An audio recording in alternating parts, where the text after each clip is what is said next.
यूनानी और आयुर्वेदा क्या सेम है? Almost, you can say. It's all about two things basically. First, language. In Ayurveda, it's Ashwagandha. In Unani, it's Asgandha. तजवीज़ और तशखीस दो चीज़ें होती हैं हमारे यहाँ. Okay. तशखीस होती है डायग्नोज और तजवीज़ होती है प्रिस्क्रिप्शन. अच्छा, तो ये दोनों चीज़ें आनी चाहिए आपको प्रॉपरली, तब आप किसी को भी कोई मेडिसिन देंगे वो इंस्टेंट काम करेगी. बट कुछ भी सेल्फ मेडिकेशन नहीं होना चाहिए. आप जब किसी प्रैक्टिशनर से मिलते हैं, एलोपैथी के प्रैक्टिशनर से मिलते हैं, तो आप बताएं कि मैं हर्बल ये चीज़ें ले रहा हूँ. आप किसी हर्बल के प्रैक्टिशनर से मिलते हैं तो आप बताएं कि मैं एलोपैथी की मेडिसिन ले रहा हूँ. उनमें मेरे पास पेशेंट्स आते हैं, मोस्टली वो लोग जो पोर्नोग्राफिक कंटेंट से इंस्पायर्ड रहते हैं और उनको लगता है कि उनको सेक्सुअल प्रॉब्लम्स हैं. वो उसको एनहेंस करने के लिए बहुत सारी मेडिसिन चाहते हैं और वो चाहते हैं कि वो इन एक्टिविटीज़ को इस तरह करें जैसे कि वो देखते हैं, एंड दैट इज़ इम्पॉसिबल. और वो कहते थे कि सही और गलत को नापने के लिए कुछ भी नहीं, अपना दिल मौजूद है यहाँ. द थिंग इज, जब आप इस मेटाबॉलिक पूरे सिस्टम को फोर्स करते हैं किसी एक शेप में आने के लिए without any physical effort, that can lead you to some even more serious consequences. ये तो हो गई फिजिकल हेल्थ की बात. क्या मेंटल हेल्थ के लिए भी यूनानी में कोई मेडिसिन है? देखिए, पहले तो मैं सबसे पहले मशवरा दूंगा कि किसी एक्सपर्ट के पास जाएं. पर्सन टू पर्सन वेरी करती हैं सारी की सारी चीज़ें.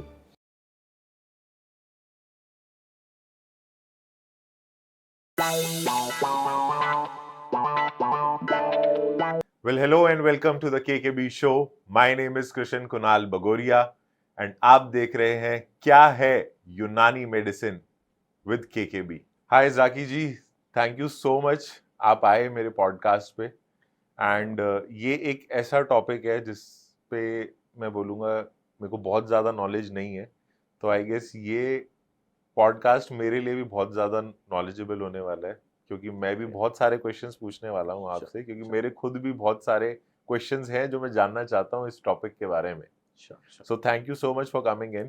First of all thank you so much, आपने इनवाइट किया है. बाकी ये है कि कोशिश करते हैं कि आज इसके बारे में इस तरह से बात हो जो लोगों के लिए बहुत काम की हो, आपके लिए भी काम की हो, जैसे कि आप कह रहे हैं कि आप जानना चाहते हैं. करेक्ट. और बहुत सारी चीज़ें ऐसी होंगी जो आज से पहले शायद आपने या लोगों ने नहीं सुनी होंगी, क्योंकि उनको इंटेंशनली सुनाया नहीं जाता है. तो सो सीक्रेट्स मिथ्स बस्ट करने वाले हैं आज हम. या काइंड ऑफ कैन से. सो यूनानी मेडिसिन यूजुअली ना लोग सोचते हैं कि ये देसी नुस्खे हैं, है ना, दादी माँ के नुस्खे हैं और इसके पीछे कोई साइंस नहीं है. तो आप क्या कहना चाहते हैं, मतलब यूनानी मेडिसिन एक्चुअली साइंस बैक्ड है? Partially yes. Okay. Partially. Actually, see, there are some ingredients in Unani like asgandh, kalonji, mulethi, etc. etc. जो जिनको मॉडर्न साइंस उनके पास एविडेंस हैं कि ये काम करती हैं. बट प्रॉब्लम ये है कि जो मॉडर्न साइंस के स्टैंडर्ड्स हैं उनके पॉइंट ऑफ व्यू से उनका फॉर्मुलेशन और उनको एक मेडिसिन में कन्वर्ट करना, वो due to lack of clinical trials थोड़ा सा उनके नज़दीक थोड़ा सा उस पर क्वेश्चन मार्क रहता है.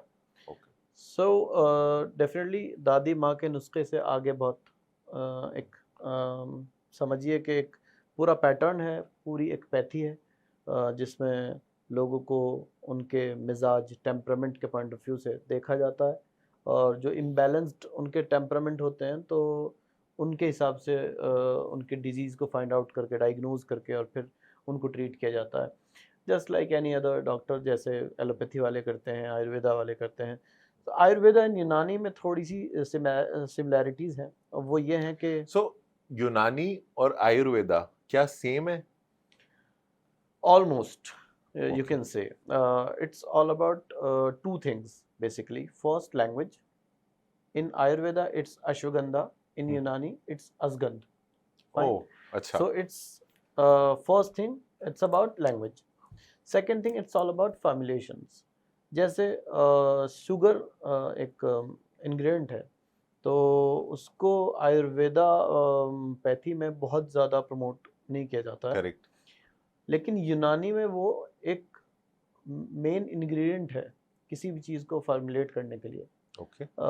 जैसे हम आपने सुना होगा माजून वगैरह यूनानी में आते हैं, तो वो माजून उनमें बेसिकली 80% शुगर से एक वो बनता चाशनी है, बनाई जाती है। उसके अंदर फिर वो मेडिसिन डाली मेडिसिन जाती है। हर्ब्स जो हैं वो प्रोसेस करके वो रखी जाती हैं, डिप की जाती हैं, इस तरह से करके वो मिक्स होकर फिर वो एक ताकि फॉर्मुलेशन बनता है, एब्जॉर्प्शन ज्यादा ताकि हो। एब्जॉर्प्शन डेफिनेटली डेफिनेटली एब्जॉर्प्शन ज़्यादा हो और बहुत फास्ट हो जाए। तो कुछ प्रिंसिपल्स का थोड़ा सा डिफरेंस है। डिफरेंस है, लैंग्वेज का थोड़ा सा डिफरेंस है, अदरवाइज ऑलमोस्ट सारी चीज़ें सेम सेम सी ही है। सो अभी हम देख रहे हैं जैसे इंडिया में भी एंड इन फैक्ट वेस्ट में भी है ना, बहुत ज्यादा लोग मार्केट कर रहे हैं, बहुत सारे प्रोडक्ट्स बन रहे हैं अराउंड आयुर्वेदा, यूनानी, है ना। लोग बोल रहे हैं कि let's go back to Asian times and वहाँ की जो मेडिसिन थी या कंपाउंड्स हैं वो यूज करेंगे, तो डिफरेंसेस बहुत होंगे। लेकिन यूनानी हमेशा, मतलब आयुर्वेदिक बहुत ज्यादा बूस्ट हो रहा है, यूनानी उतना बूस्ट नहीं हो रहा है। उसके पीछे कुछ फैक्टर्स हैं। फर्स्ट ऑफ ऑल, यूनानी को बूस्ट ना करने का एक सबसे बड़ा फैक्टर खुद यूनानी सेक्टर के मैन्युफैक्चरर्स हैं। ओके। जो इस्टेब्लिश्ड मैन्युफैक्चरर्स हैं, उन्होंने जो कॉन्सेप्ट्स उनके बड़ों ने उनको बना के दिए वो उस पर एज इट इज़ चलते रहे। उन्होंने कुछ भी उसको मॉडर्न साइंस से रिलेट करने की कोशिश नहीं की। उन्होंने अपने रास्ते अलग करने की कोशिश की है हमेशा इससे, जबकि ये सॉल्यूशन है ही नहीं। मतलब आप क्यों रास्ते अलग करना चाहते हैं? क्यों आप लोगों को बताना चाहते हैं कि नहीं ये बिल्कुल सेफेस्ट अलग। पैथी है और ये बिल्कुल ऐसे है, मतलब ये तो सबसे अच्छा काम करती है और आयुर्वेदा नुकसान करती है और एलोपैथी नुकसान करती है, एटसेट्रा एटसेट्रा। तो इन सारी चीज़ों पे ही बेस बना के हाँ, वो एक सब लोग कंपटीशन सा लगा रहता है ना कि बिल्कुल बिल्कुल आयुर्वेदिक यूनानी एक तरफ हम्म, और एलोपैथी एक तरफ। एग्जैक्टली। दूसरे फिर ये है कि जो मार्केट का स्कोप है उसको देखते हुए लोगों ने देखिए कोई भी पैथी उनके प्रैक्टिशनर्स से चलती है। बिल्कुल। तो आज मार्केट की डिमांड ये है कि उनको एलोपैथी और आयुर्वेदा, क्योंकि Ayurveda is all about, it's not purely Ayurveda, वो हाइब्रिड हो गया है। कुछ चीज़ें वो ऐसी भी यूज़ करते हैं जो मतलब आती हर्ब्स में ही हैं लेकिन आयुर्वेदा के प्रिंसिपल के अगेंस्ट हैं, बट स्टिल वो यूज़ करते हैं। लेकिन यूनानी, क्योंकि उन्होंने उस पर रिसर्च की है, उन्होंने रिसर्च किए, नए नए फार्मूला डेवलप किए हैं और उन्होंने बहुत अच्छा काम किया है उसमें। गवर्नमेंट की तरफ से भी बहुत सपोर्ट रही है आयुर्वेदा को, और आयुर्वेदा को प्रमोट करने के लिए बहुत सारे बड़े फेस, जैसे कि आप जानते ही हैं, ये लोग भी रहे हैं। तो आजकल अश्वगंधा बहुत ज्यादा चल रहा है, बहुत मूसली, जिनसेंग। एग्जैक्टली एग्जैक्टली, और बड़े अच्छे लोग हैं जिनको दुनिया जानती है, तो वो उसको प्रमोट करते हैं। अनलाइक इसमें जो यूनानी का कॉन्सेप्ट हमारा रहा है, उसमें बहुत ज़्यादा इश्यूज हुए ये कि एक तो उसको एक सिंपल पैटर्न तक ही महदूद रखा है, मतलब उसे लिमिटेड कर दिया। उस पर रिसर्चेज उस तरह की नहीं हुई जिस तरह की होनी चाहिए थी। जिस तरह से मॉडर्न साइंस के साथ उसको मिला के, उस मॉडर्न साइंस की जो जितनी भी रिसर्चेज हैं उनको बिल्कुल कंप्लीटली डिनाई नहीं कर सकते, उनको मिला के आप टाइम के साथ चलते तो शायद यूनानी भी आज एक अच्छा नाम होता। क्योंकि आज से ऑलमोस्ट 50 साल पहले अगर आप जाते हैं तो यूनानी एक बहुत बड़ा एक तरह से डिवीज़न कह लीजिए था फार्मा इंडस्ट्री का, और बड़े बड़े हकीम और बड़े बड़े प्रैक्टिशनर्स गुजरे हैं, हकीम अजमल खां वगैरह वगैरह, आप बहुत तो अच्छे खैर अच्छे खुद ही उसी बैकग्राउंड से या आते हैं, बिल्कुल फैमिली में। मैं उसी बैकग्राउंड से आते हैं, हमारे फैमिली में इतने सारे हकीम रहे हैं।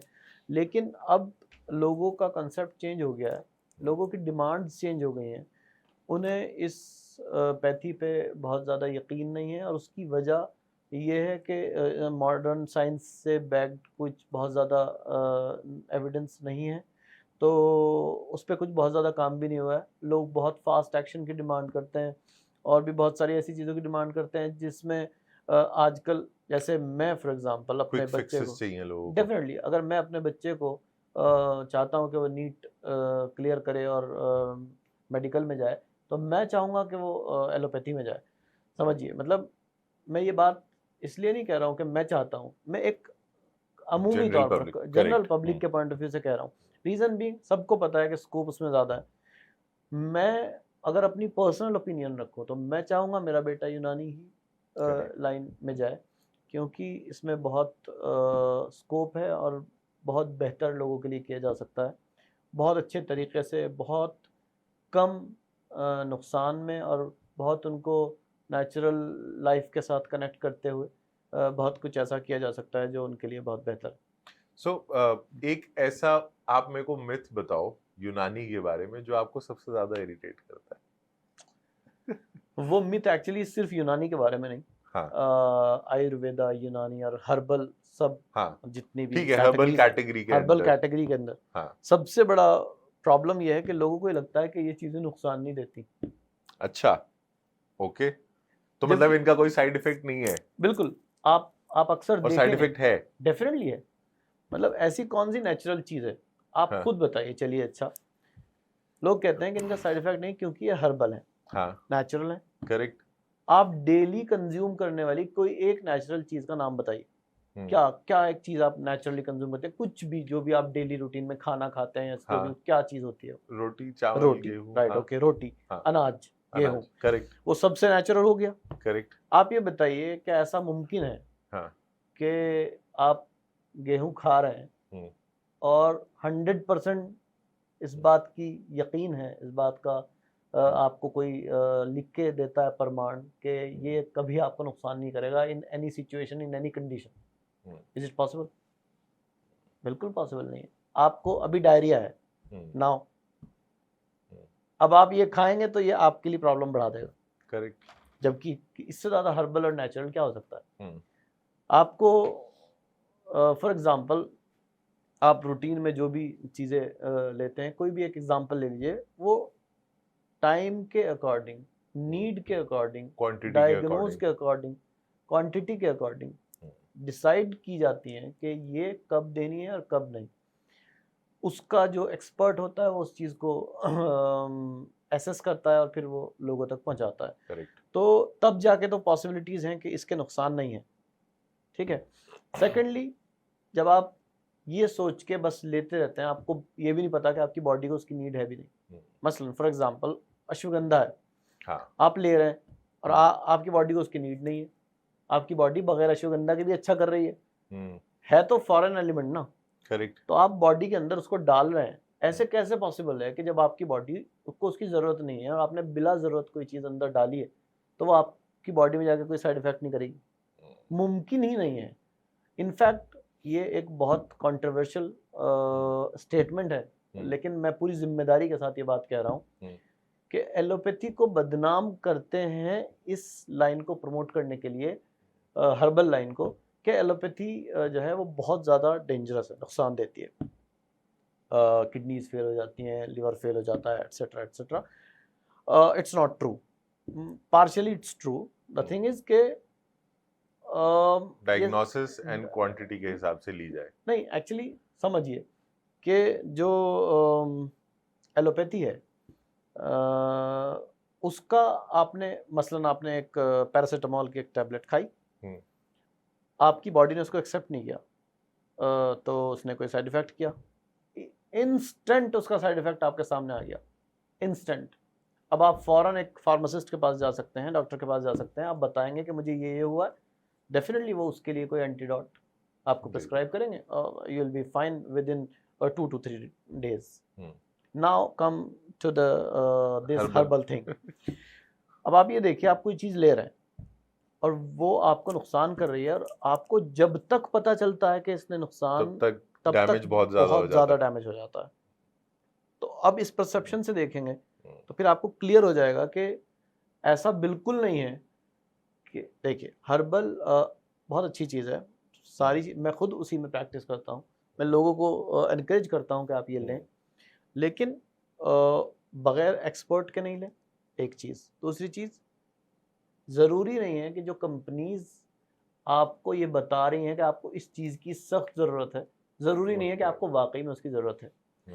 सो जैसे हम किसी भी चीज़ के लिए उसके एक्सपर्ट के पास जाते हैं, तो इसी तरह इंडिया में हर्बल और यूनानी, आयुर्वेदा, इन चीज़ों के लिए कोई एक्सपर्ट के पास जाना पसंद नहीं करता। नॉर्मली गूगल पे भी हज़ारों तरह की इंफॉर्मेशन अवेलेबल हैं, एडवर्टीजमेंट्स अवेलेबल हैं, वगैरह वगैरह।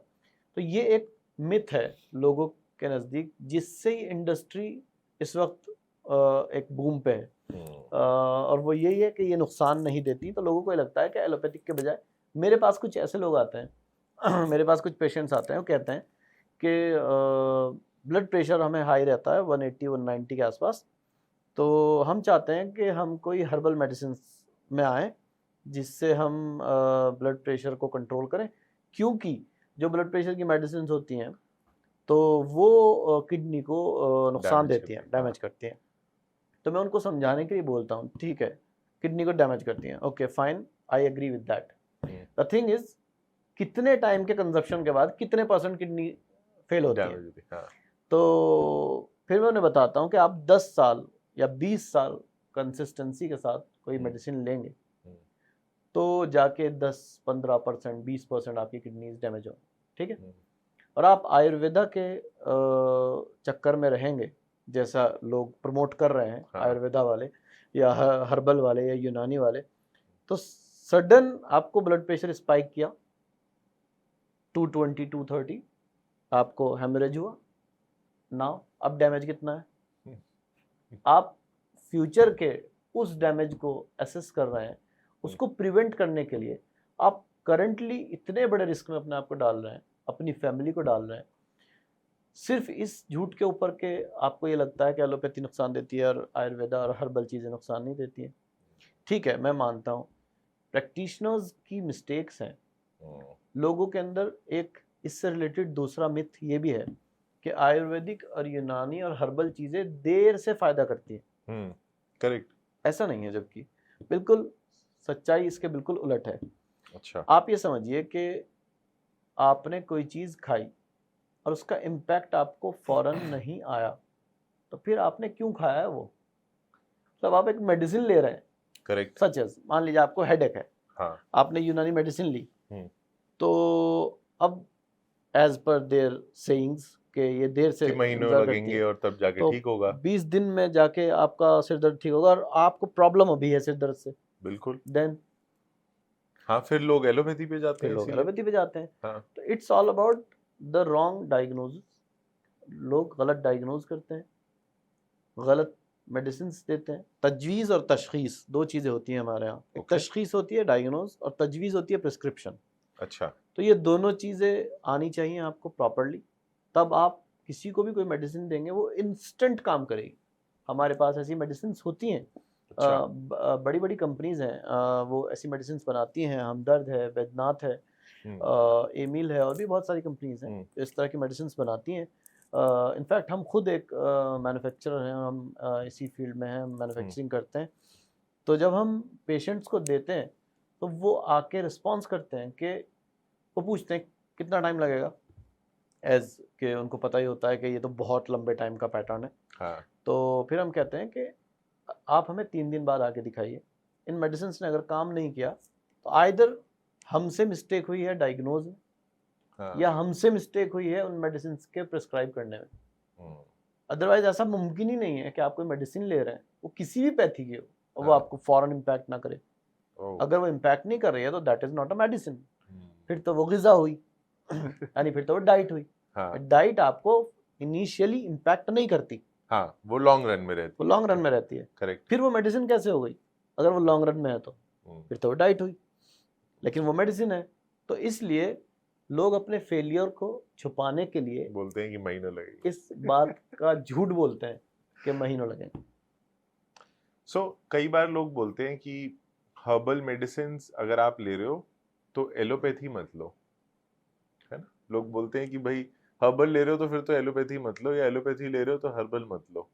तो क्या ऐसे भी कॉम्बिनेशंस होते हैं जिसके अंदर आपको दोनों मेडिसिन लेनी पड़ती है और देन आपको रिजल्ट मिलेगा, या दोनों मेडिसिन भी ले सकते हो आप?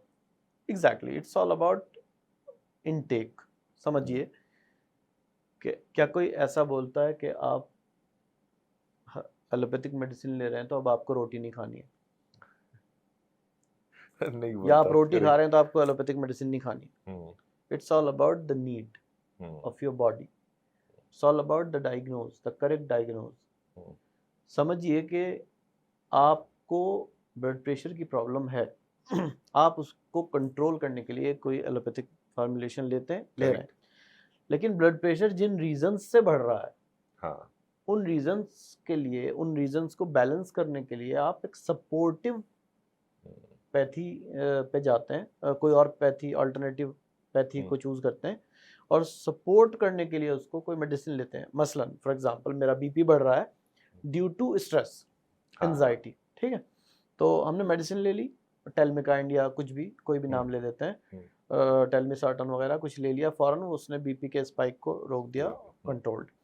बट वो स्ट्रेस, वो एंजाइटी, उसके लिए अगर हम हर्बली कुछ लेते रहें अपने लाइफस्टाइल चेंजेस के साथ, करेक्ट, तो कोई भी उसको क्यों मना करेगा। करेक्ट, जो लोग बायस्ड होते हैं towards their pathy which they practice in, उनके साथ तो ये इश्यूज होते हैं। Correct, see I have met a lot of practitioners from the allopathy, from the ayurveda and from the यूनानी also, जो लोग इतने बायस्ड हैं कि मतलब वो झूठ बोलते हैं फिर उसके लिए, मतलब वो जब बंदा बायस होता है तो फिर कोई लिमिट ही नहीं है, हाँ, किसी तो भी तरीके से उसको उसको प्रूव अपना करना है कि prove ये सही करना है। तो सिंपली, जैसे फॉर एग्जांपल मैं इस बात को समझता हूँ कि मसलन किसी को हार्ट से रिलेटेड कोई प्रॉब्लम हो रही है, तो मैं कहता हूँ कि आपको मैं एक हर्बल मेडिसिन लिखता हूँ जिससे आपकी प्रॉब्लम ठीक हो जाएगी, ठीक है, हो जाएगी।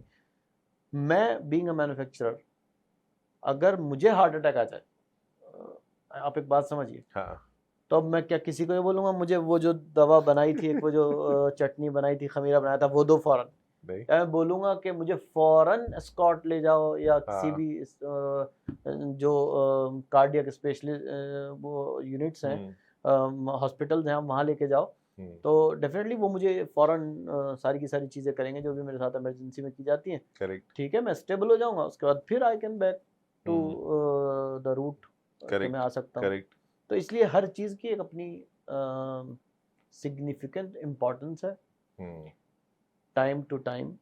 तो हर्बल लेने वाले एलोपैथी ले सकते हैं एज पर देयर रिक्वायरमेंट्स, एलोपैथी लेने वाले हर्बल ले सकते हैं एज पर their requirements and needs, but कुछ भी सेल्फ मेडिकेशन नहीं होना चाहिए। आप जब किसी प्रैक्टिशनर से मिलते हैं, एलोपैथी के प्रैक्टिशनर से मिलते हैं, तो आप बताएं कि मैं हर्बल ये चीज़ें ले रहा हूँ। आप किसी हर्बल के प्रैक्टिशनर से मिलते हैं तो आप बताएं कि मैं एलोपैथी की मेडिसिन ले रहा हूँ। हमारे पास बहुत सारे पेशेंट्स ऐसे आए जो एलोपैथी में से उनको नहीं आराम हुआ, तो वो हमारे पास आए, वो ठीक हो गए, तो उन्होंने जाके जो डॉक्टर्स थे उनको बताया कि हम ऐसे ऐसे वहाँ गए थे तो हम ठीक हो गए, तो उनको भी इंटरेस्ट आया इसमें कि अच्छा, देखिए कुछ लोग तो एक ऑर्गेनाइजेशन चला रहे हैं, उन्हें मतलब ही नहीं है लोगों से, लेकिन कुछ लोग सीरियसली चाहते हैं कि लोग ठीक हों, हाँ, उन्हें फ़र्क नहीं पड़ता वो एलोपैथी से होते हैं कि कैसे होते हैं। हाँ, तो फिर उन लोगों ने हमें अप्रोच किया कि आपने ऐसे ऐसे एक पेशेंट आए थे और उनको ऐसे ऐसे कुछ दिया है, क्या उसके लिए, हमारी उनके साथ बैठ के बात हुई, उसके बाद उन्होंने वो प्रिस्क्राइब करना शुरू कर दिया। एलोपैथिक प्रैक्टिशनर होने के बाद भी उन्होंने हर्बल यूनानी मेडिसिन प्रिस्क्राइब की हैं। इनफैक्ट हम हैं, हमें पता है पैरासीटामोल जो काम करती है वो शरबत खाकसी नहीं कर सकता इंस्टेंट, हम पैरासीटामोल प्रिस्क्राइब करते हैं।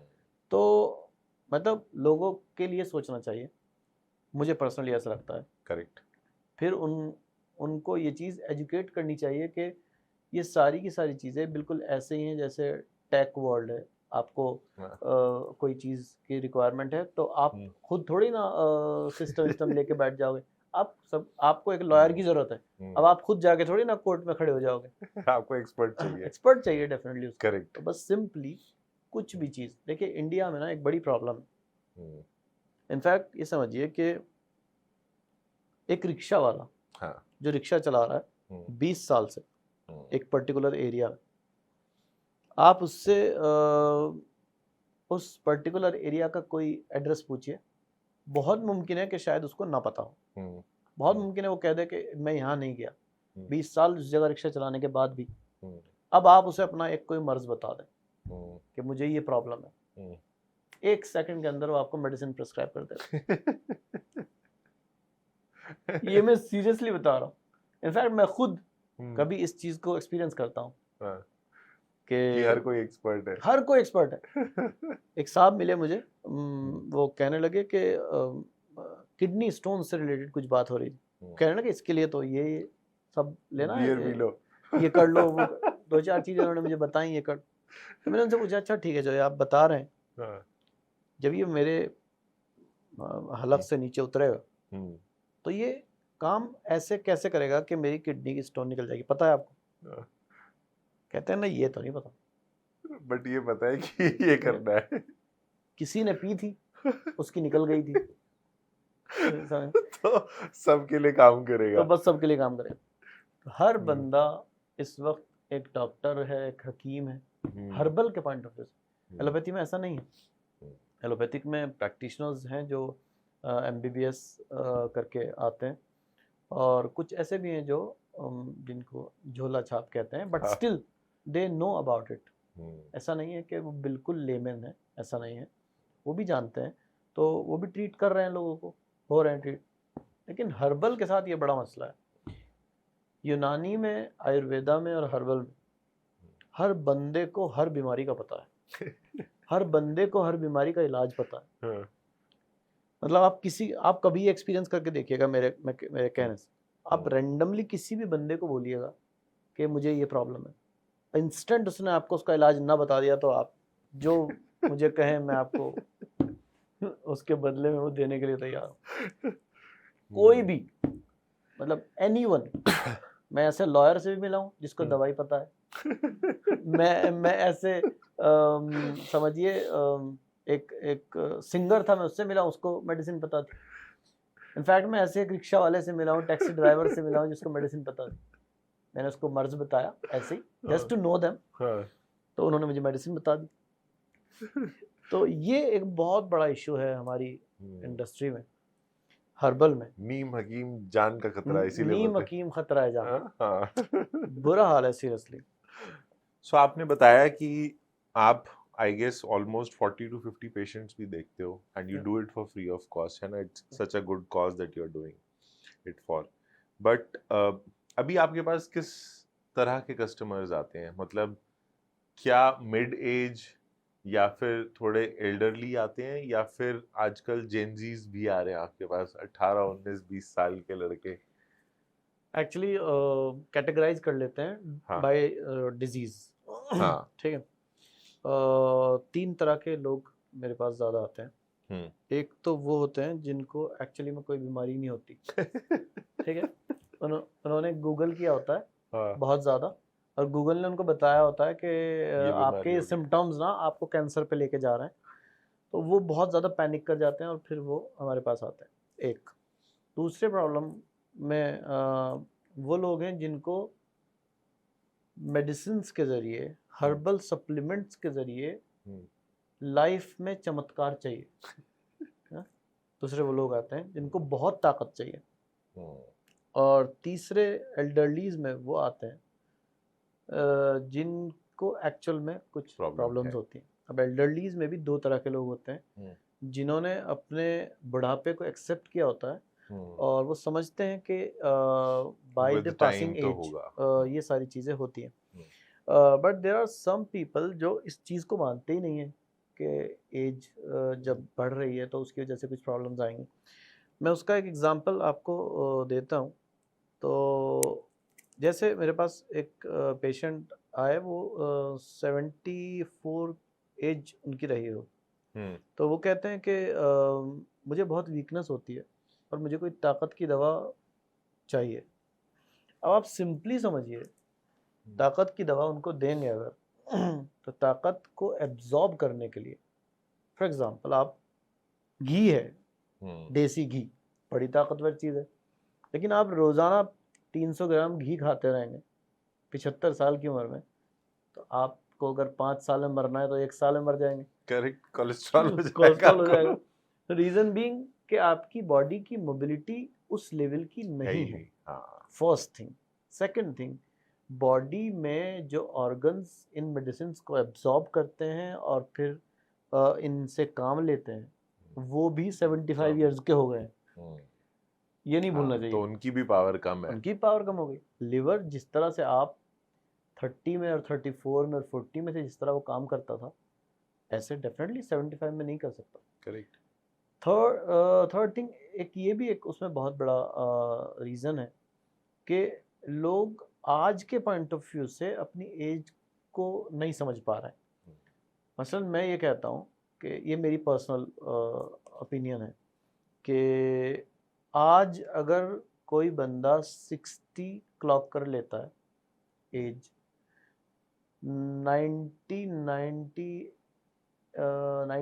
80s के उससे अगर कंपेयर करें तो he has completed 90 years of his age.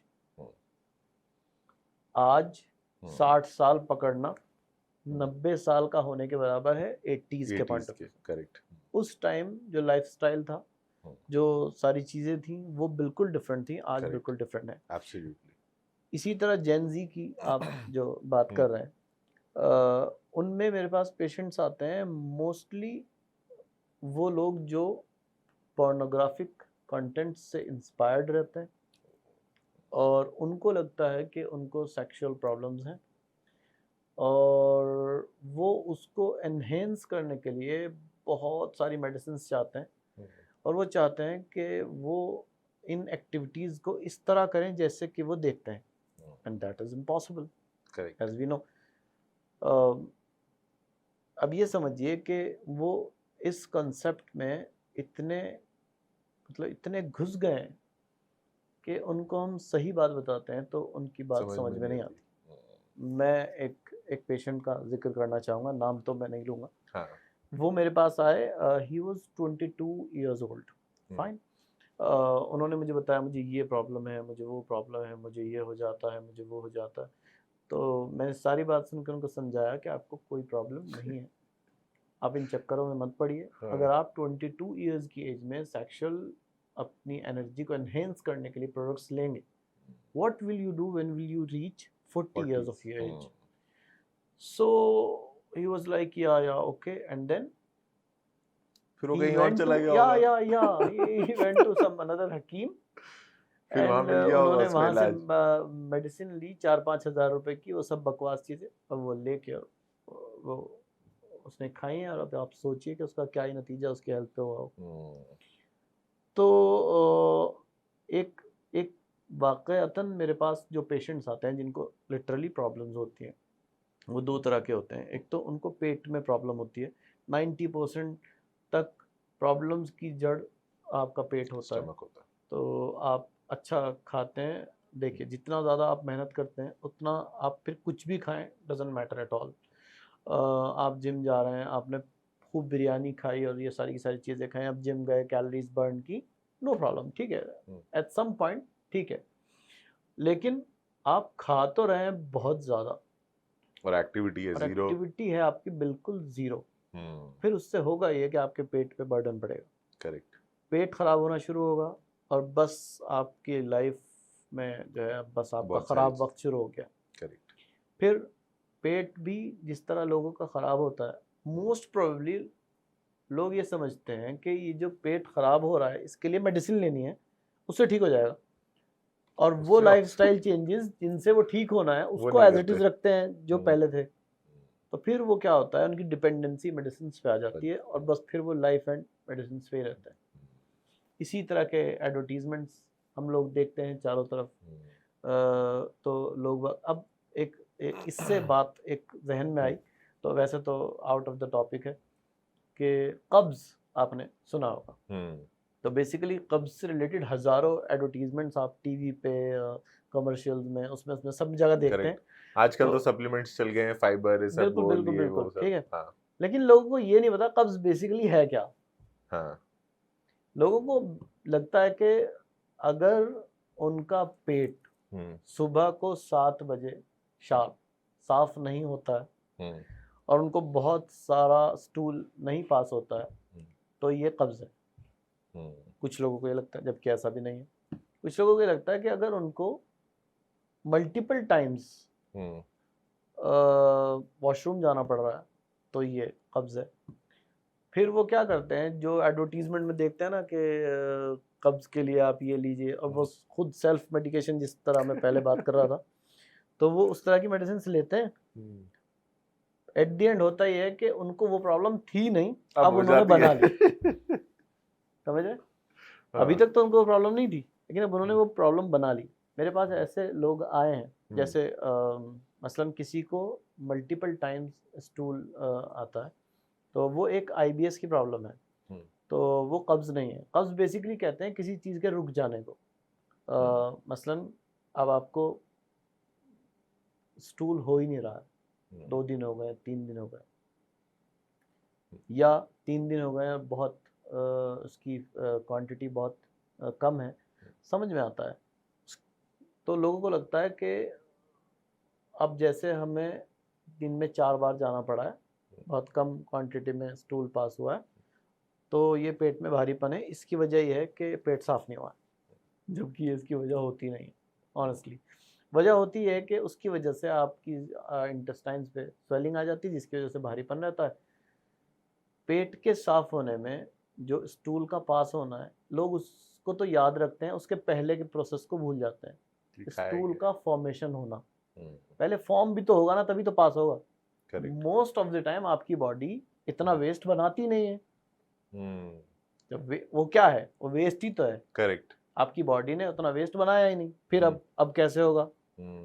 तो इसलिए लोगों को एजुकेशन की कमी की वजह से, करेक्ट, और ये समझिए कि लोगों को इस तरह अवेयर भी नहीं किया जाता किसी भी चीज़ के ज़रिए। उनकी इन मिसकंसेप्शंस को कैश किया जाता है मार्केट में। करेक्ट। तो सिंपली लोगों ने कहना शुरू किया, हमें कब्ज है, ठीक है, no problem, they don't care, ठीक है, आप कब्ज के लिए ये चीज़ ले लो, और वो खा रहे हैं। अब तक तो उन्हें नहीं था, अब हो गया। और अब मेडिसिन चाहिए, अब मेडिसिन चाहिए। ऐसे ही बालों के लिए बोलते हैं, हेयर फॉल के लिए। हेयर फॉल के लिए यही कहानी है, सेम। यूनानी में हेयर फॉल के लिए कोई इलाज है? देखिए, क्लेम की बात करते हैं और एक्चुअल की बात करते हैं। करेक्ट। हम खुद एक मैन्युफैक्चरर हैं, मुरादिया हर्बल लैबोरेटरीज के नाम से हमारी कंपनी है, मैन्युफैक्चर करते हैं। जो हमारे मैन्युफैक्चरिंग पार्टनर हैं, जिनके साथ हमारा कोलैबोरेशन है, mister Aditya Agarwal, such a nice guy he is. So हम जब बैठ के खुद प्रोडक्ट से पहले रिसर्च करते हैं, उसके बाद फिर जब कंक्लूजन पे आते हैं, तो अब ये होता है कि लोगों को हेयर फॉल हो रहा है, उसके लिए 80% उनका लाइफस्टाइल रिस्पॉन्सिबल है, ठीक है, या हेयर फॉल एक नेचुरल फिनोमेना है, आपको नए बाल भी आ रहे हैं। जिस स्पीड से आपको बाल गिर रहे हैं, अगर आपको नए बाल नहीं आ रहे हैं, तो इसका मतलब तो आपने बिल्कुल गंजा हो जाना था। करेक्ट। बट ऐसा नहीं हो रहा है, इसका मतलब नए बाल भी आ रहे हैं। या फिर आपके लाइफस्टाइल में कुछ ऐसी चीज़ें हैं जिनसे आपकी बॉडी में डिफिशियंसीज हो रही हैं, बहुत सारी ऐसी चीज़ों की, इनकी वजह से आपको हेयर फॉल हो रहा है। या फिर जेनेटिक्स बोलते हैं, जेनेटिक्स भी होता है। स्लीपिंग पैटर्न आपका डिस्टर्ब्ड है, जब सोना चाहिए आप जब जाग रहे हो, जब जागना चाहिए जब आप सो रहे हो, तो पूरा सिस्टम आपका सब गड़बड़ है, उसकी वजह से आपको हेयर फॉल हो रहा है। अब कंपनीज करती क्या है कि अब उन्हें दिख रहा है कि आपको हेयर फॉल हो रहा है, अब बस अब इसको कैश करना है। तो वो सिंपली बोलेंगे कि ये गंजेपन का इलाज है, और गंजों के बाल आ जाते हैं, और बाल झड़ने बंद हो जाते हैं, और ये हो जाता है, वो हो जाता है, और बस वो आपके सामने प्रेजेंट करते हैं। वो ऑनलाइन उस दिन मैं इंस्टाग्राम पे देख रहा था, कोई तो वो लोगों को गंजा करके दवाई लगा रहा है सर पे। वो कह रहा है कि बिल्कुल बिल्कुल बाल आ जाएंगे। वो मैंने भी देखा है। और हर्बल दवाई बोल रहा है वो भी, कि हर्बल दवाई लगा रहे हैं, और आप 15 या 20 मिनट में फटाफट सर धो लो, वरना आपकी फेस पे स्वेलिंग आ जाएगी, और कुछ मतलब I was just amazed to see that. लोग जाते हैं वहाँ पे। हाँ। आप देखेंगे कि उन लोगों के पास भीड़ होती है। हाँ, बड़ी बड़ी मतलब ये समझिए लाइनें लगी होती हैं। हाँ, हजारों लोग पाक भर के सीरियसली। हाँ। और इस तरह की चीजें लोग बाग लेते हैं, मार्केट से लेते हैं, एडवर्टीजमेंट बना होता है बहुत अच्छा सा करके कि अब बाल झड़ने बंद और ये झड़ना बंद हो। ऐसे कैसे पॉसिबल है? अब एक चीज समझिए, एक दुनिया में कोई बंदा अगर ये बोले हम्म। कि मुझे ना छत से कूदना है लेकिन मेरी हड्डियां नहीं टूटनी चाहिए, ऐसी कोई दवाई बताओ। सीरियसली ऐसी कोई दवा है ही नहीं। हाँ, आपको सबसे पहले ये करना है, अगर आप हम्म। अपनी हड्डियां नहीं तुड़वाना चाहते हैं, कि आपको स्टेयरकेस का यूज करना है हाँ, और आगे तरीके से इंसानों की तरह नीचे नीचे आना आना है। है। हाँ। That's it। अब आपको मेडिसिन की जरूरत नहीं। हम्म। तो सिंपली कंपनीज को ये चाहिए जो इस लाइन में है, क्योंकि ये एक मतलब सिर्फ अर्निंग के पॉइंट ऑफ व्यू से नहीं देख सकते आप इसको।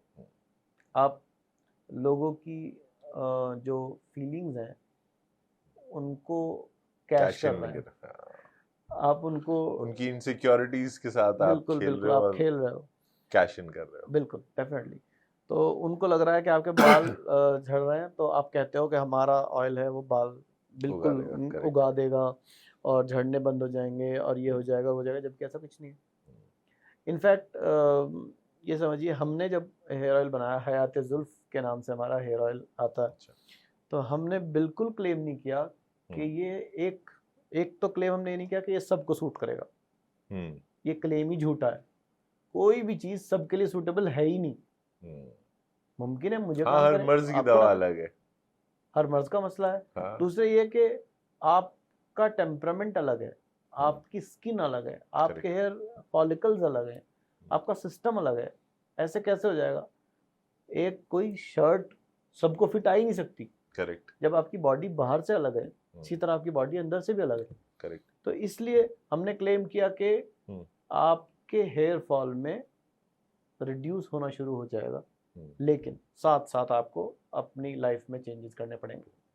आपके जो ग्रे प्रीमेच्योर ग्रे हेयर हैं, हाँ। सफ़ेद हो जाते हैं बाल वक्त से पहले, ठीक है, वो कवर हो जाएंगे, बेहतर हो जाएंगे, लेकिन जो करंटली हैं वो ब्लैक नहीं होंगे।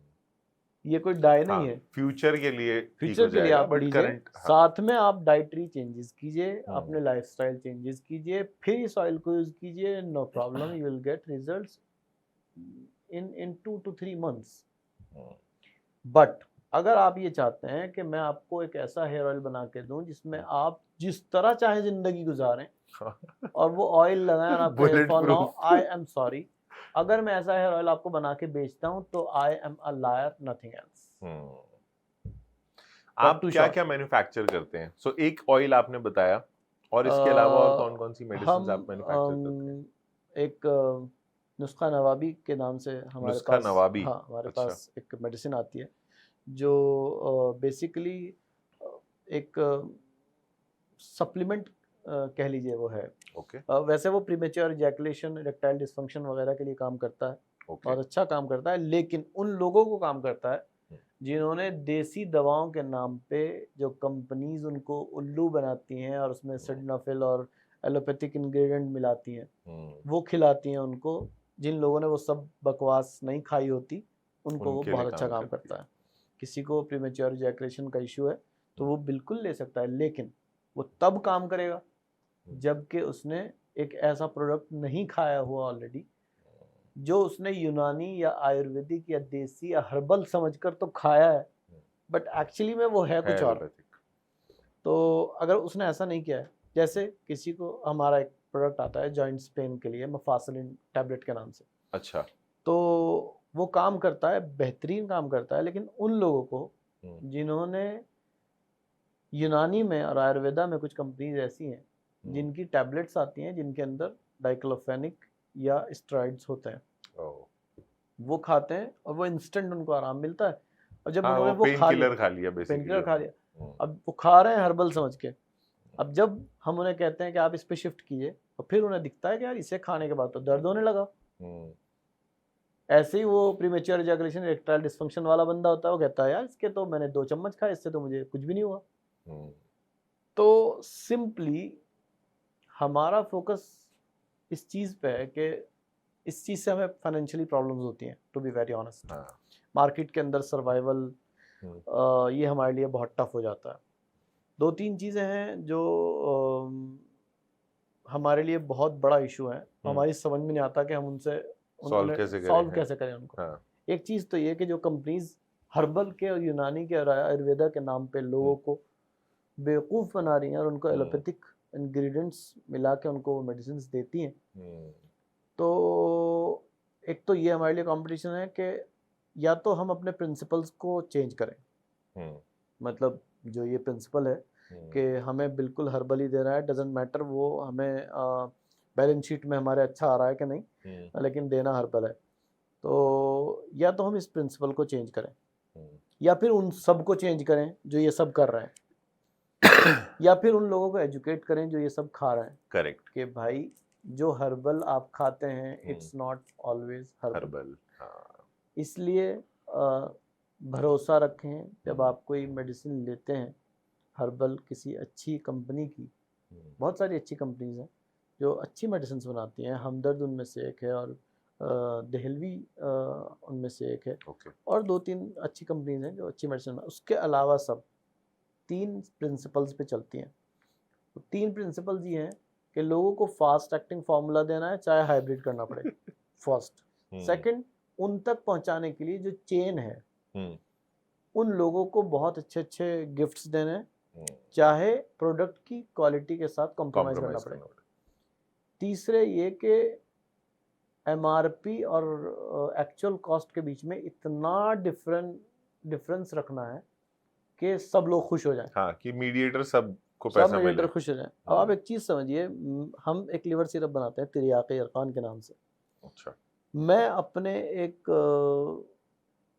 सॉरी टू से मेरे एक तायब्बा हैं, कज़न, मेरे फादर के कज़न हैं, तो मैं उनके पास उसको लेके गया और प्रैक्टिशनर है। तो मैंने उनको बोला कि ये देखिए हमने लिवर के लिए बनाया है, डिटॉक्सिफाई करता है, जितने भी टॉक्सिन्स हैं उनको क्लियर करता है, एसजीपीटी एसजीओटी लेवल को जो है थोड़ा सा रिड्यूस करता है। कहने लगे अच्छा ठीक है, कितने का होता है ये? तो हमने उनको बताया ये 110 की एमआरपी होती है, लेकिन ये है कि डिस्काउंट के बाद ये ऑलमोस्ट 70 रुपीज़ के आसपास पड़ता है। तो वो कहने लगे बेटे तुम क्या कर रहे हो ये, मतलब मैं उनकी एक्चुअल वर्डिंग कोट कर रहा हूँ, बेटे ये क्या कर रहे हो तुम, और ये बताओ ये 70 रुपये का तुम लेके आए हो। और ये उन्होंने मुझे एक दूसरा एक सिरप उठा के दिखाया अपने पास, कहने लगे कि ये 15 रुपए का है और उसके ऊपर डिफरेंस, और उसके ऊपर एमआरपी 175 है। कहने लगे बताओ ये 110 एमआरपी और 70-80 रुपीज़ का ये पड़ रहा है, इसे कैसे हम लोगों को दें। मैं उनकी शक्ल देखने लगा, मैंने उनसे सिंपली कुछ नहीं कहा, मैंने ये पूछा, मैंने कहा सिंपली बस मुझे एक बात का जवाब दीजिए, मान लीजिए आपको लिवर में प्रॉब्लम हो गई, आपको खुद को, हाँ आप ये सिरप पी लेंगे, आप क्यों फिर हिमालय का 52 या किसी अच्छी कंपनी का जो आपको पता है कि अपने प्रिंसिपल्स पे जमी हुई है, उसे कोई फर्क नहीं पड़ता कि उसका इनकम में ग्राफ कहाँ ऊपर जाता है कहाँ नीचे जाता है, उन्हें प्रिंसिपल्स के साथ छेड़छाड़ नहीं करते हैं, उन्हें कोई फर्क नहीं पड़ता कौन डिस्ट्रीब्यूटर उनकी मेडिसिन लेता है कौन नहीं लेता है। आज वो स्टेबल है मार्केट में अपनी प्रोडक्ट की क्वालिटी की वजह से। करेक्ट। और ऐसा नहीं है कि प्रोडक्ट की क्वालिटी की वजह से स्टेबल नहीं हो सकता इंसान। करेक्ट। बस रास्ता बहुत मुश्किल है। उस टाइम जिस टाइम में उन्होंने ये किया है उस टाइम में इतनी सारी गंदगी नहीं थी। करेक्ट। जितनी अभी है। उस टाइम का जो कंज्यूमर था वो भी अलग था, उस टाइम के जो प्रैक्टिशनर्स थे वो भी अलग थे। करेक्ट। उस टाइम के जो फार्मूला मेकर्स थे वो भी बिल्कुल अलग थे, और एक दर्द की कैफियत लोगों के दिल में होती थी लोगों के लिए। मेरे दादा ने, जब मैंने प्रैक्टिस करनी शुरू की और साथ में मैंने मैन्युफैक्चरिंग का काम शुरू किया, उन्होंने मुझे बिठा के कहा, मेरे दादा हाफिज़ हसीब और इस्लाम साहब रहमतुल्लाह ताला अलैह, उनका इंतकाल हो गया था 2021 में। तो उन्होंने मुझे बिठा के कहा कि देखो अब तक तो अब उससे पहले हम मेडिसिन की ट्रेड में थे।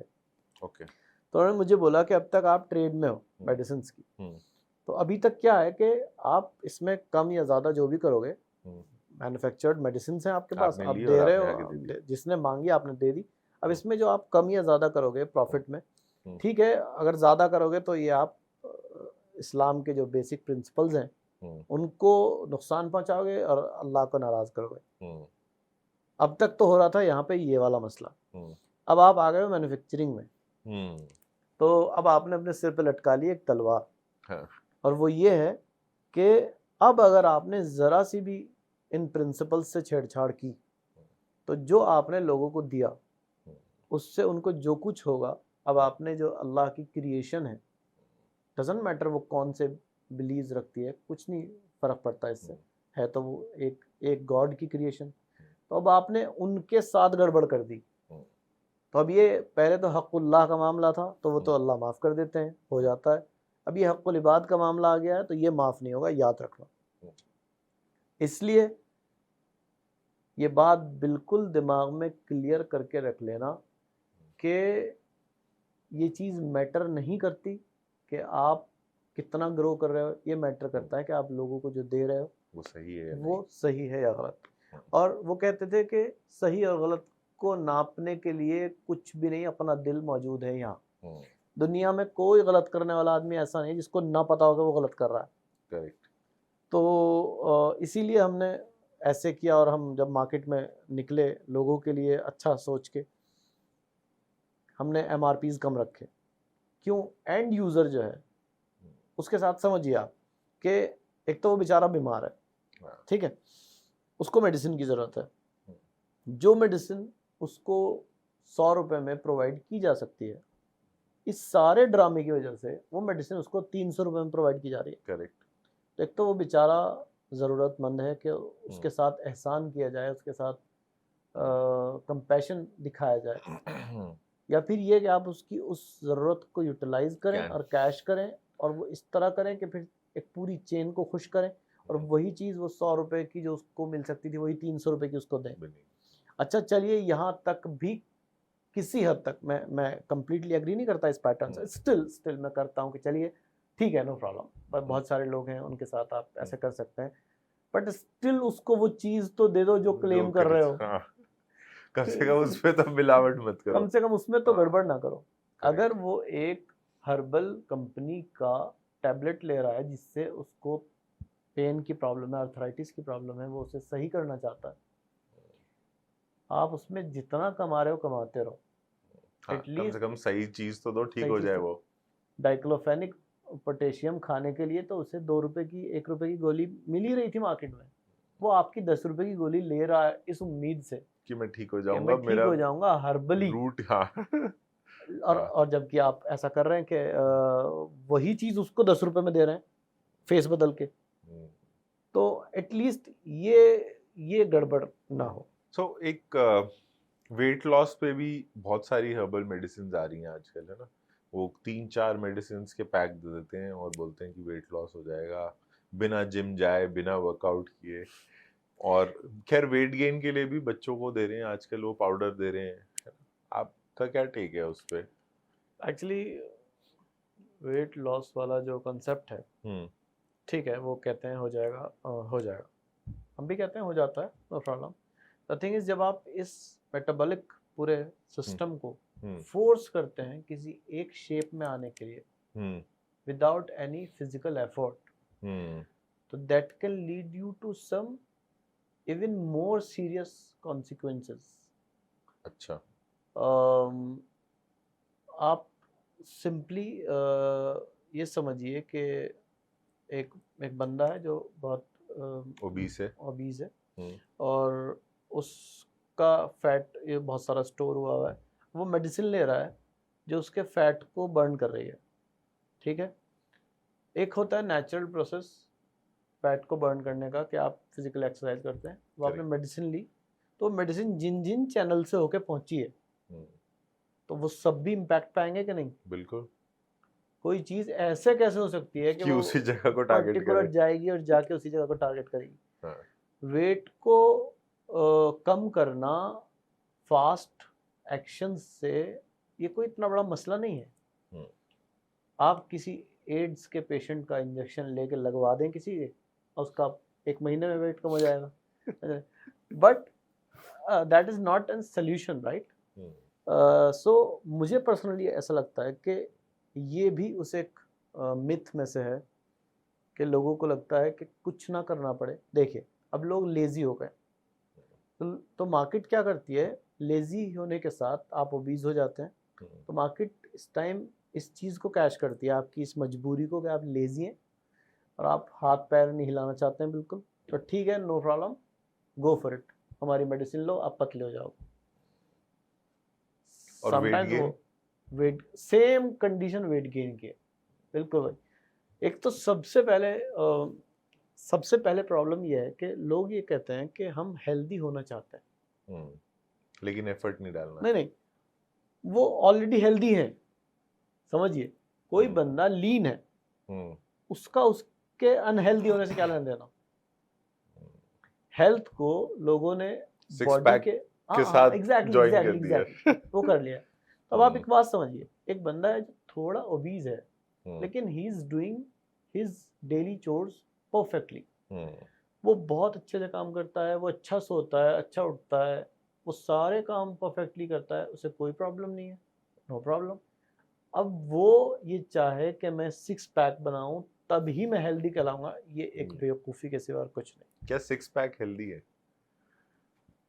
पार्शियली नो तो बट स्टिल वो एक अलग ही टॉपिक है। अगर कोई बंदा प्रोफेशनल एथलीट है, उसकी बॉडी, उसकी दुकान है, तो उसको उस दुकान पे, जैसे कोई भी बिजनेसमैन अपनी दुकान पे मेहनत करता है, तो उसको उस तरह करना है, उसको ऐसी ही बनानी है जैसे कि मार्केट की रिक्वायरमेंट है, ठीक है, नो प्रॉब्लम, वो उनका अलग मैटर है। द थिंग इज, आम लोग जो ये समझते हैं कि फैट को बर्न करना मेडिसिन के ज़रिए बिल्कुल सेफ है, हर्बल मेडिसिन के ज़रिए, बिल्कुल झूठ है ये बात बिल्कुल नहीं है। इसी तरह मेडिसिन के ज़रिए वेट का बढ़ाना, ये बिल्कुल सेफ नहीं है। आजकल मैं देख रहा हूँ, मेरे पास बहुत सारी ऐसी लड़कियां आती हैं जिनको लगता है कि वो बहुत लीन हैं, जिसकी वजह से उनकी शादी में कुछ इशू आ रहा है, लड़के वाले उनको पसंद नहीं करते हैं, तो दे वांट के वो कोई मेडिसिन लें जिससे वो मोटी हो जाए।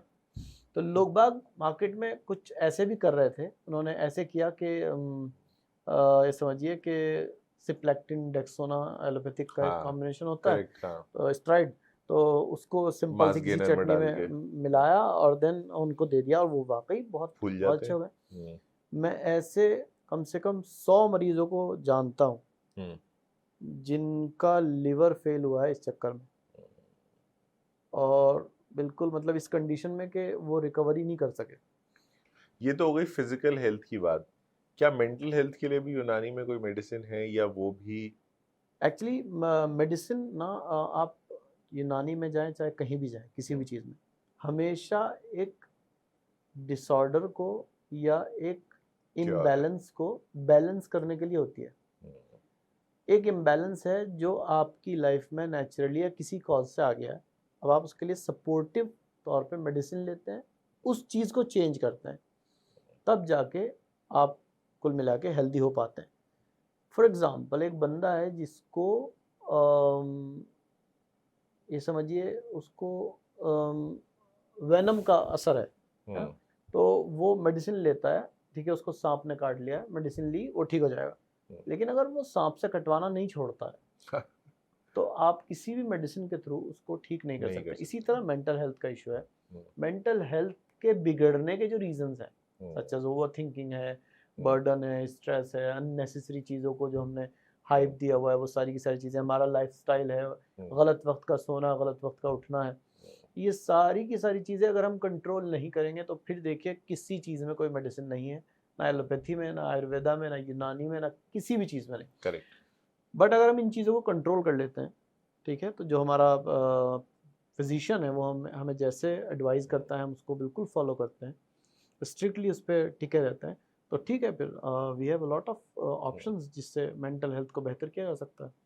सो आप बता रहे थे कि सेक्सुअल हेल्थ से रिलेटेड भी बहुत सारे लोग है ना, और आजकल तो बच्चे भी आने लगे हैं आपके पास, बट एग्जैक्टली अगर किसी को डायग्नोस करना हो या सेल्फ असेस भी करना हो कि भाई मेरे को प्रॉब्लम है भी या नहीं, तो क्या पैरामीटर्स होने चाहिए जिससे मेरे को ये पता चल जाए एटलीस्ट कि मेरे को प्रॉब्लम भी है या नहीं, उसके बाद सोल्यूशन तो सेकेंडरी है। एग्जैक्टली प्रॉब्लम को आइडेंटिफाई करने के लिए देखिए, पहले तो मैं सबसे पहले मशवरा दूंगा कि किसी एक्सपर्ट के पास जाएं। पर्सन टू पर्सन वेरी करती हैं सारी की सारी चीज़ें, ऐसा नहीं हो सकता कि एक ही चीज़ सबके ऊपर एप्लीकेबल हो, that is next to impossible. But still आप ये समझिए कि प्रीमेच्योर इजैकुलेशन को पॉइंट बनाते हैं। प्रीमेच्योर इजैकुलेशन लोगों को लगता है कि जो लोग सेक्सुअल एक्टिविटीज़ में इन्वॉल्व होते हैं अपने पार्टनर के साथ, मतलब इंटरकोर्स वाली एक्टिविटीज़ में, तो उनको लगता है कि ये चीज़ें कम से कम 10-15 मिनट 20 मिनट तक लास्ट करनी चाहिए। तो ऐसा जबकि नहीं है। As per the science 2 minutes and 3 minutes are more than enough. आप बिल्कुल हेल्दी हैं अगर 2 to 3 मिनट्स आपकी कैपेसिटी है, आप अपने इजैकुलेशन को होल्ड कर पा रहे हैं, नो प्रॉब्लम, आपको कोई इश्यू नहीं है। इसलिए सिंपली ये समझिए कि जब हमें कोई प्रॉब्लम महसूस होनी शुरू हुई तो सबसे पहले हम ये देखें कि ये प्रॉब्लम एक्चुअली में हमें है कि हमें महसूस हो रही है। कुछ चीज़ें सिर्फ हमें महसूस होती हैं जो कि होती नहीं है। करेक्ट है ना। अब ख्वाब एक चीज़ है, अब आप ख्वाब देखते हैं तो ख्वाब में आपको क्या क्या नहीं महसूस होता और असल में वो होता ही नहीं। तो अगर एक इंसान ख्वाब में ही उलझा रहा है और अपनी सारी ज़िंदगी उसी के हिसाब से चलाने लगे तो बेवकूफ़ कहलाएगा। तो इसी तरह सबसे पहले किसी एक्सपर्ट से मिलें, आइडेंटिफाई करें कि हमें ये प्रॉब्लम है भी कि नहीं, उसके बाद फिर किसी ओपिनियन पे जाएं। और एक्सपर्ट से मुराद है एक्सपर्ट लिटरली ये ऑनलाइन हकीम और ये सब नहीं, क्योंकि इसको लेके बहुत ज़्यादा शर्म महसूस करने की ज़रूरत नहीं। देखिए जैसे ये सिर है, इसमें दर्द हो सकता है, करेक्ट, कोई शर्माता नहीं। जैसे मेरे हाथ में दर्द हो सकता है, मेरा पेट खराब हो सकता है, ऐसे ही मुझे सेक्सुअल प्रॉब्लम्स भी हो सकती हैं। इसमें कोई शर्माने की बात नहीं है। इसके लिए कोई छुप छुपाते मेडिसिन लेने की जरूरत नहीं है। दीज आर नॉट गुप्त रोग। हाँ, समझ रहे? हाँ। ये गुप्त रोग नहीं है, ये रोग हैं, जस्ट रोग, कोई गुप्त नहीं है इनके साथ। क्यों? एंड उसी को लोग कैश इन कर रहे हैं क्योंकि पता है कि कोई बताएगा नहीं, कुछ भी दे दो किसी को भी उठा के। मेरे एक कजिन की मैं आपको बात बताता हूँ, वो इस प्रॉब्लम में थे। मैं बीइंग अ डॉक्टर उनको ट्रीट कर सकता था, वो मेरे पास आते अगर, लेकिन क्योंकि वो मेरे कजिन थे तो उन्हें लगा कि ये चीज़ तो नहीं बतानी चाहिए। तो वो एक जगह गए जहाँ से उन्हें एक मेडिसिन मिली और उसके उन्होंने उनसे 3 या 4 हज़ार रुपये चार्ज किए और वो चीज़ थी 110 रुपये का माजुन आरत खुरमा। उसके अंदर सडनाफिल की 50 mg की एक स्ट्रिप 10-12 रुपये की। तो वो 120 रुपये का मटेरियल था जो उन्होंने उनसे 3000 रुपये चार्ज किए जिसके, और उन्होंने उसको लिया है। ये सारी बेवकूफ़ी हुई इसलिए है क्योंकि इसको हमने गुप्त रोग बनाया हुआ है। हम अपने पार्टनर के साथ डिस्कस नहीं करते। हमें ये चीज़ें ऐसी लगती हैं कि ये एक टाबू है। टाबू के साथ ये लगता है कि मतलब पता नहीं क्या हो जाएगा, लोग हमें कैसे समझने लगे हैं। इस चीज़ का फ़ायदा हकीम, डॉक्टर्स और ऑनलाइन हकीम और ये कंपनीज जो इस चीज़ को एडवर्टाइज़ करती हैं, ये सब उठाती हैं। लोग अपनी प्रॉब्लम्स को सबसे पहले तो एक एक्सपर्ट के पास जाके एसेस कराएं, डायग्नोज सही कराएं, उसके बाद उसी से अगर उसे लगता है, जैसे मेरे पास लोग आए, उन्होंने कहा मुझे प्रॉब्लम है, मैं उनसे पूछता हूँ ठीक है आप सेक्सुअल इंटरकोर्स में कितने मिनट तक होल्ड कर पाते हैं, लास्ट करते हैं, तो वो बताते हैं 5-7 मिनट। तो मैं कहता हूँ दैट्स क्वाइट गुड, नॉर्मल, ये मोर देन नॉर्मल है। तो वो कहते हैं कि नहीं, मतलब ये तो आधे घंटे होना चाहिए, ये तो 20 मिनट होना चाहिए, हमने तो देखा है, हमने तो ये किया है, हमारे फ्रेंड्स ने तो हमें ये बताया है। हम आई डोंट अंडरस्टैंड। एक तो सबसे पहली प्रॉब्लम ये है, इतनी कॉन्फिडेंशियल चीज़ें, इतनी प्राइवेट चीज़ें फ्रेंड्स से लोग कैसे जाके शेयर कर सकते हैं। इसका एक पहलू है जिस पे मैं चाहता हूँ कि इस पे ख़ास लोगों का जहन जाए। आपका फ्रेंड, आपका बेस्ट फ्रेंड, वो किसी और का भी फ्रेंड है, समझ रहे? तो आपने जब ये चीज़ें जाके अपनी वाइफ के साथ जो आपके रिलेशंस हैं, प्राइवेट रिलेशंस हैं, उनको जाके उसके सामने रखा है, डिस्क्लोज किया है, फर्स्ट ऑफ ऑल वो आपको डिमोटिवेट करेगा, हमेशा कहेगा कि ये तो कुछ भी नहीं है, मैं तो इससे भी बहुत सुपीरियर चीज़ हूँ, तुम तो कुछ भी नहीं हो। फर्स्ट थिंग, वो अपने आप को अच्छा बताएगा चाहे वो है नहीं। सेकंड थिंग ये, अब आपने बता दिया, अब जब भी आपकी वाइफ उसके सामने आएगी, वो होल्ड नहीं कर सकता इस चीज़ को अपने ब्रेन में आने से कि वो सारी चीज़ें जो आपने उसको बताई हैं वो सब उसके दिमाग में एकदम से वापस सब चलने लगेंगी।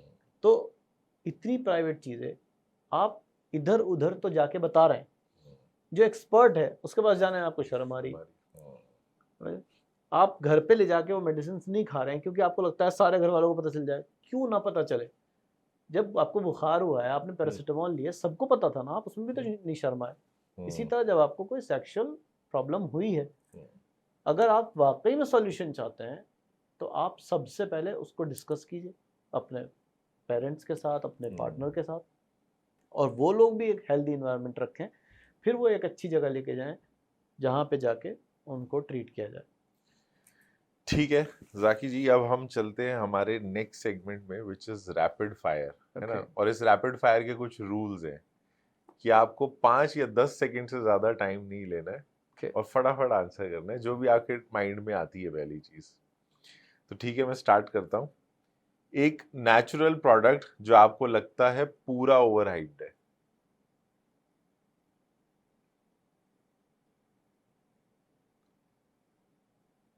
कि भाई इतनी ज्यादा तो इसको हवा में बहुत सारी कंपनियां नाराज होने वाली बहुत सारे इन्फ्लुएंसर्स नाराज होने वाले। पतंजलि या डाबर, कौन ज्यादा असली लगता है आपको? डाबर। ओके। मॉडर्न मेडिसिन को एक वर्ड में अगर डिफाइन करना हो तो? Life saving. ओके। लोग क्या चीज हेल्दी समझ के खा लेते हैं जो एक्चुअली अनहेल्दी होती है? कुछ भी वो चीज़ जो लोग उनको हेल्दी बताते हैं जबकि उसकी उनको नीड नहीं होती। ओके। एक यूनानी रेमेडी जो आप खुद डेली यूज करते हैं? अरक गुलाब। अच्छा, क्या है ये? गुलाब की जो पेटल्स होती हैं उनको डिस्टिलेट किया जाता है। ओके। उनका जो डिस्टिलेट होता है वो मैं डेली यूज करता हूँ। एंड वो क्या, मतलब उसका क्या बेनिफिट्स होते हैं? वो कार्बोनेटिव है एक तरह से। वो सारे सिस्टम को सूद करता है, ठंडा करता है। और वो स्किन से रिलेटेड भी बेनिफिट्स हैं और वैसे भी हेल्थ से रिलेटेड बेनिफिट्स हैं। जैसे आपकी हार्ट की हेल्थ को बहुत अच्छा रखता है, आपकी स्ट्रेस, एंजाइटी, इन सारी चीज़ों को थोड़ा कंट्रोल करता है। तो उसके अंदर वो एक मैजिकल चीज़ है, वो मैं यूज़ करता हूँ डेली। रोज घी खाना चाहिए या नहीं खाना चाहिए? अगर आप बहुत मेहनत करते हैं तो बिल्कुल खाना चाहिए, अदरवाइज नहीं। ओके। क्या हनी सच में शुगर से बेटर है? अगर प्योर हनी है तो डेफिनेटली। ओके। एक फिटनेस इन्फ्लुएंसर जो आपको टोटल फेक लगता है?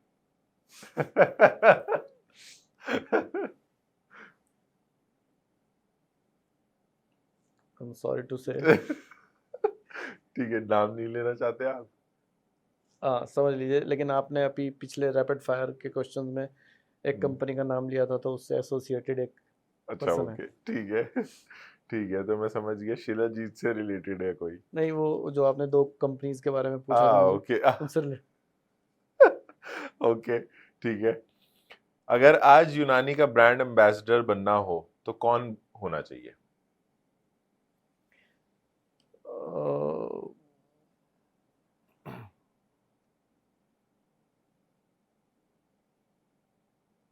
मेरे ख्याल में Saif Ali Khan. Wow, okay done sir. यहाँ पे मेरा सेगमेंट जो है रैपिड फायर का खत्म हुआ और आपने बहुत अच्छे से बेबाक होके एकदम आंसर दिए। So thank you so much for coming on my show. I guess इससे लोगों को और डिटेल्स मिलेंगी about Unani medicine and not only about Unani but then the entire herbal this thing. और बहुत सारे मिथ आपने बर्स्ट किए यहाँ पे, आपने और डिटेल्स दी। एंड मैं तो खैर आपको जैसे बोल ही रहा था कि आपको शॉर्ट फॉर्म कंटेंट बनाना चाहिए about educating about this, because बहुत कम लोग हैं जो एक्चुअली मैन्युफैक्चरिंग करते हुए भी, इस इंडस्ट्री में होते हुए भी, सेल करते हुए भी बोल रहे हैं कि नहीं भाई सारी चीज़ें ऐसा नहीं है कि साइड इफेक्ट नहीं देंगी, साइड इफेक्ट हो सकता है, और सही तरीका बता रहे हैं, सही रास्ता दिखा रहे हैं। सो थैंक यू सो मच इतनी सारी डिटेल्स देने के लिए। एंड आई गेस अगर आपको मेरी अगर ऑडियंस में से किसी को कनेक्ट करना हो आपसे तो क्या मैं आपका नंबर नीचे डाल सकता हूँ? या श्योर आप डाल सकते हैं, बिल्कुल। ठीक है, Thank you once again. Thank you for coming on my show. Thank you for inviting me. Thank you so much.